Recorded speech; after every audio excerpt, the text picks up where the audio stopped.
We are bleeding teachers. That bonus is going to show the public whether or not you actually want to keep us here. That raise, yes, they know it's a one-time raise. That's why they built it into their next budget.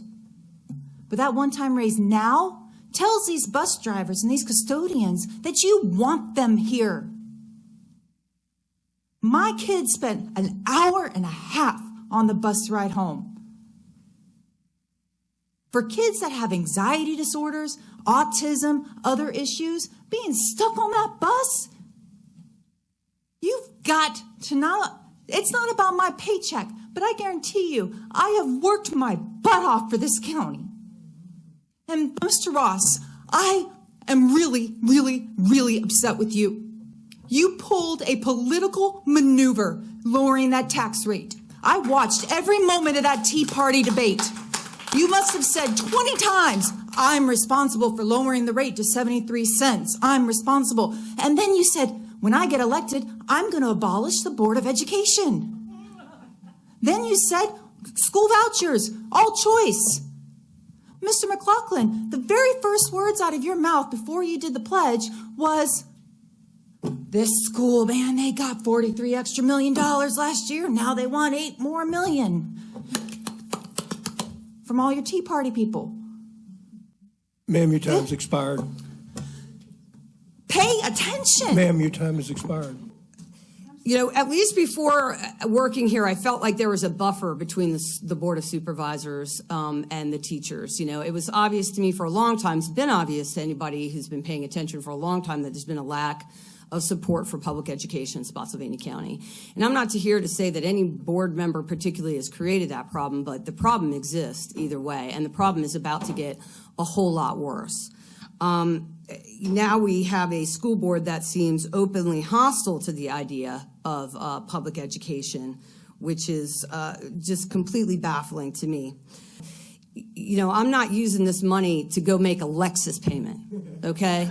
You know, I'm using this money to afford my home here in Spotsylvania County. I'm using this money to take care of your children that come to my classroom every day. I go every weekend out to Aldi's so I can buy boxes of granola bars and snacks to make sure that the kids have something to eat every day. I spend that money on subscriptions to Quizlet, GimKit, and other paid services to make the classroom fun and entertaining. I spend that money in businesses in Spotsylvania County.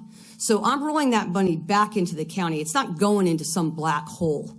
It's investing in your own community. The last time you saw me, I was in a suit. I dressed prepared to come to the meeting. I was watching you on television, and when I saw a scenario put up there that zeroed out the school budget, I jumped in the first thing I had and ran up here. The first question I want to know, the school board, the superintendent of schools, has a financial section that puts a budget together. What equips the Board of Supervisors to have more expertise than the school superintendent's financial staff? Bus drivers ensured that I made it to school timely and safely. I hated riding the bus when I was in elementary school, but I had this bus driver named Mr. Clark, and he greeted me with a smile every morning and every afternoon, and sometimes he'd give me candy. And it made a world of a difference, because all of a sudden, I liked going to school again. Custodians made sure that the lunchrooms and classrooms were clean to keep me illness-free. I have a nut and a seafood allergy, so I always had to sit away from my peers in school because I would always have allergy reactions. And I had this custodian named Miss Vicky, and Miss Vicky would always sit there and talk to me and made me feel welcome at a place where I felt extremely isolated from my other classmates during the one time we got the chance to talk to each other.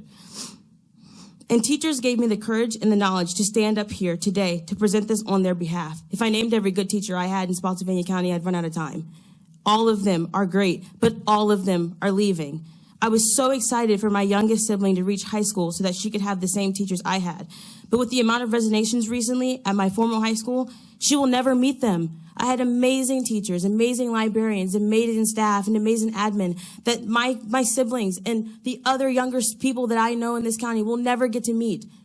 Having teachers that look like you and that care about you is extremely vital. Having staff that looks like you and that cares about you is so vital. As a student, it is so heartbreaking to watch these teachers that I could not wait to friend on Facebook after I graduated post that they're resigning. They're leaving. They're leaving the one thing that I thought they were destined to do for the rest of their lives. The one thing that made me feel like I mattered. They were my parents away from my home. They made school feel so welcoming. So please, support the carryover so that teachers get the bonus and custodians and bus drivers get the pay raise that they deserve. It appears that there has been and continues to be some deceitful words and actions from certain members on this board and the school board collectively. We're kind of seeing more of that tonight. However, in spite of that, those same members claim to have always supported the schools, even though their voting history would show otherwise, specifically Mr. Ross and Mr. McLaughlin. Now, you guys can go back and watch all the tapes, right? So, like, they're all there. It's all in the record. So it's so silly when you guys say that you support schools and you fund schools when you, like, literally don't, okay?